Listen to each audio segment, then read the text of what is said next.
Hai, halo semuanya. Kenalin, nama gue Dino. Gue di sini.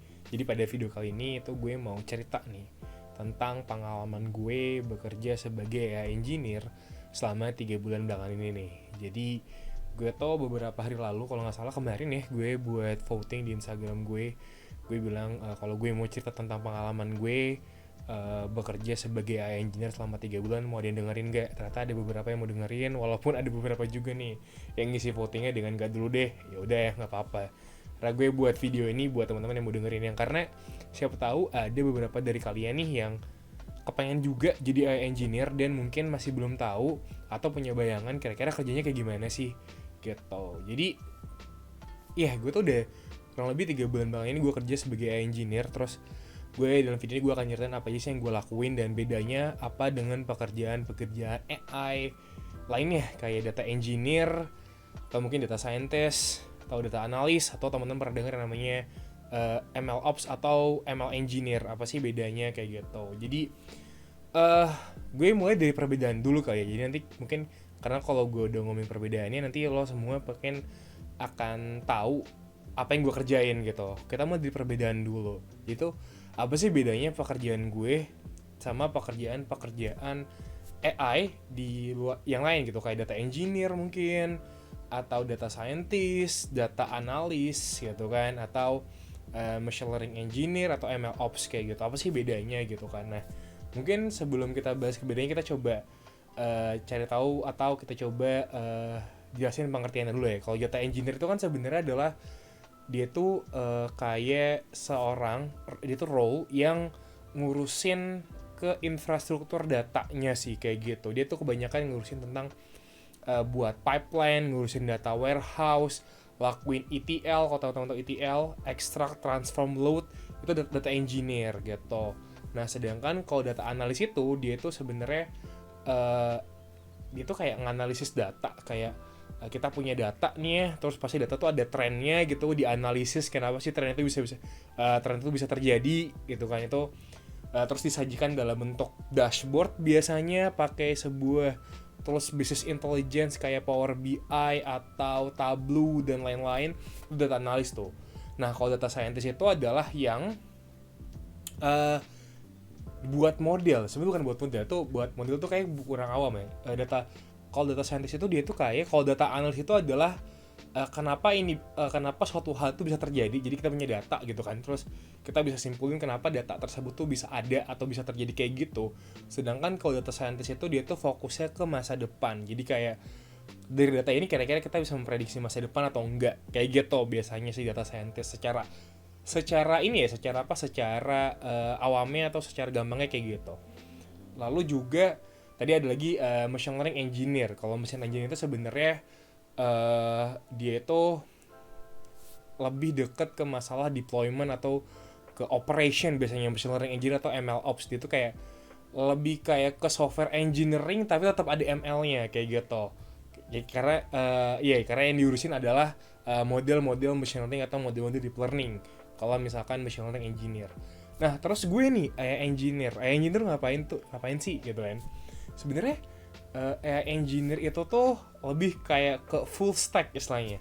Jadi gue tuh bener-bener ngurusin sebuah project dari awal, dari mulai data gathering sampai build model sampai ke deployment. Jadi gue tuh full stack gitu. Jadi gue tetap ngurusin pembuatan model, pembangunan model kayak gimana sebuah model atau di build, atau gue juga urusin juga kayak gitu. Jadi ya apa namanya, gue yang ngurusin model lah dari awal juga kayak gitu. Itu dan juga gue ngurusin juga proses deploymentnya gitu. Jadi tuh gue bisa dibilang tuh lebih kayak full stack lah ya. Gue tuh full stack. Jadi kayak gue dari awal gathering datanya gue juga urusin, terus juga gue uh, proses datanya, build modelnya, dan juga nanti pada proses deploymentnya gue juga ngurusin kayak gitu.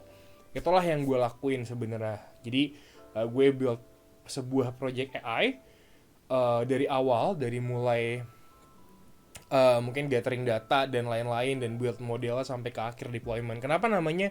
Itulah kenapa mungkin nama gue adalah AI engineer, karena ada AI-nya gitu kan, dimana karena di dalam bagian build model itu atau AI-nya di situ ada bagian part data scientist ya, dan juga ada software engineering-nya, which is ketika bagian deployment itu, ketika masuk deployment itu tuh bener-bener udah masuk ke bagian software engineering, karena itu bener-bener ya gimana model yang udah gue buat sebelumnya itu bisa di deploy, bisa dipakai sama user, itu sama konsumen kayak gitu. Itulah yang gue lakuin.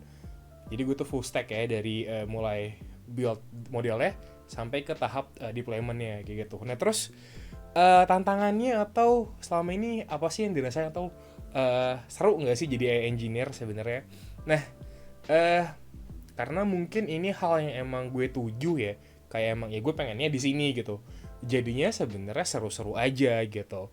Tapi ya memang semua pekerjaan pasti ada capeknya, ada pusingnya, ada stresnya, tapi kalau buat gue ya seru-seru aja sih kayak gitu. Nah terus tantangannya apa sih sebenarnya? Kalau ngomongin tentang tantangan, itu tuh tantangannya tuh ada tersendiri ya. Jadi gue bisa bilang kalau gue mandang sebuah project AI itu bisa dibagi ke dalam dua part gitu kan. Ada part kita dimana kita part bangun model gitu kan, dimana itu banyak banget riset dan lain-lain, banyak banget percobaan, dan part dimana kita itu deploy modelnya gitu kan. Nah dua part ini punya apa ya, challenge-nya masing-masing gitu kan, tantangannya masing-masing. Contohnya misalkan gue ngomongin build model nih, gue kasih contoh sebuah apa ya, kayak project gue yang sedang gue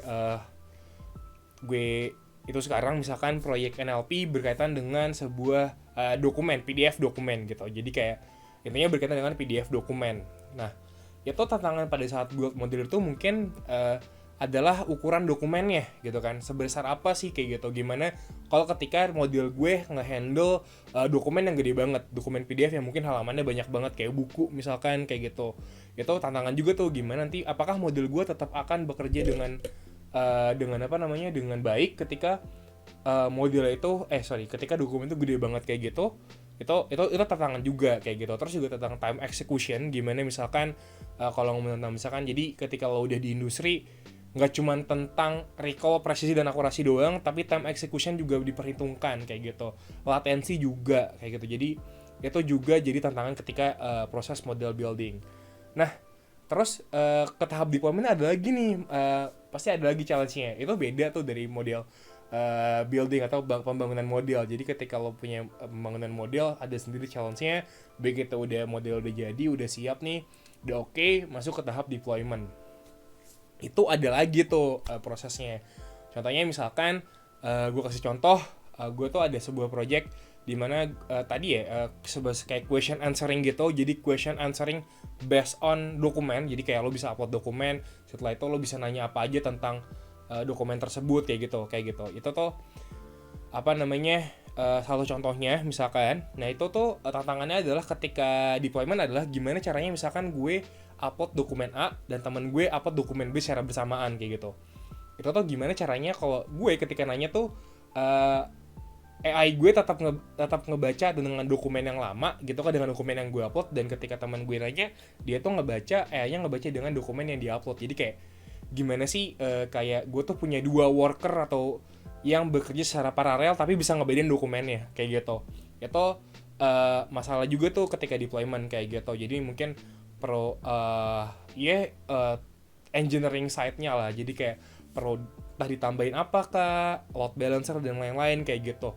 Jadi kayak ada sendiri nih di proses deployment-nya, atau misalkan kita udah buat model, ternyata model itu akan disisipin di sebuah platform yang udah ada gitu kan. Nah itu kan pasti mau nggak mau pakainya microservice ya, karena memang di industri juga kebanyakan sebuah model itu memang akan di-deploy sebagai microservice kayak gitu, pakai API jatuhnya. Nah itu nanti gimana cara kita kayak ngeintegrasinya kayak gimana, itu juga sebuah tantangan juga kan kayak gitu. Jadi kayak apa namanya, ya gitulah. Jadi ketika deployment ada challenge-nya sendiri, ketika bangun model itu ada challenge-nya sendiri kayak gitu. Jadi itu yang gue kerjain sebagai engineer. Jadi gue ngurusin juga build model juga dari awal, dari proses data gathering dan lain-lain sampai modelnya benar-benar bisa dipakai, dan juga gue juga nge-handle masalah deployment, gimana deployment itu bisa bisa scalable juga, jadi bisa di scaling nanti sistemnya kayak gitu. Itulah yang dikerjakan oleh AI engineer. Itulah yang dikerjakan oleh gue sebagai AI engineer selama 3 bulan belakangan gitu. Mungkin di perusahaan lain juga beda-beda ya kayak gitu. Nah sebenarnya susah nggak sih, pusing nggak sih, stres ya sih, sama tadi yang gue bilang ya, semua kerjaan itu pasti pusing, semua kerjaan pasti stres gitu. Gimana cara kita nanganinnya aja sebenarnya. Tapi good pointnya adalah lo jadi bisa dapet dua ilmu sebenarnya yang ya tadi lo bisa dapat ilmu cara bangun modelnya, dan lo bisa dapat ilmu cara deploy modelnya kayak gitu, which is that's something good gitu buat diri kita, buat diri gue kayak gitu. Karena gue sempat baca kalau misalkan emang sekarang ini tuh industri itu demandnya mungkin lumayan tinggi di ada istilah namanya apply scientist. Jadi apply scientist itu adalah data scientist gitu ya, yang bisa bangun model tapi juga bisa deploy model tersebut gitu. Jadi gue pernah baca deh salah satu tweet data scientist Indonesia yang kerja di Microsoft gitu kan, dia bilang kalau misalkan emang di luar negeri itu demand untuk apply scientist tuh lumayan tinggi gitu, dan mungkin itu bisa dikeuntungan juga buat gue kali ya. Jadi kayak karena kan gue jatuhnya juga kayak apply scientist, which is gue bangun model dan gue juga tahu gimana cara deploy model tersebut kayak gitu. Tapi ya itulah. Tapi kalau gue buat pribadi sendiri sih tantangannya sebenarnya lebih ke bagian deployment ini, software engineering ini sih, karena gue kayak udah lama banget kali ya gak megang masalah ke software engineering ini. Jadi kayak buat gue cukup challenging, gue harus banyak belajar lagi. Walaupun sebenarnya di gue buat model juga gue masih banyak belajar lagi sebenarnya. Tapi mungkin lebih banyak belajar lagi di bagian deployment ini ke software engineeringnya, karena ya kayak gue banyak hal yang gak gue ketahui gitu lah kayak gitu. Ya jadi gitu aja teman-teman semuanya, atau sedikit sharing gue tentang gimana 3 bulan jadi AI engineer. Mungkin kalau ada kurang atau apa-apa, mohon maaf. Buat teman-teman yang mau nanya mungkin bisa langsung di drop, nggak tahu, di kolom komentar. Mungkin kalau ini dia akan diupload di YouTube atau di Instagram gitu kan. Mungkin kalau teman-teman denger ini di Spotify, mungkin bisa reach gue via email mau nanya di dinofeb22@gmail.com, dinofeb22@gmail.com. Nanti gue taruh di deskripsi deh. Oke, kalau kayak gitu segitu aja. Sampai jumpa, sampai ketemu lagi di video selanjutnya. Mungkin atau di episode selanjutnya ya, kalau misalkan lo denger di Spotify. Oke, thank you.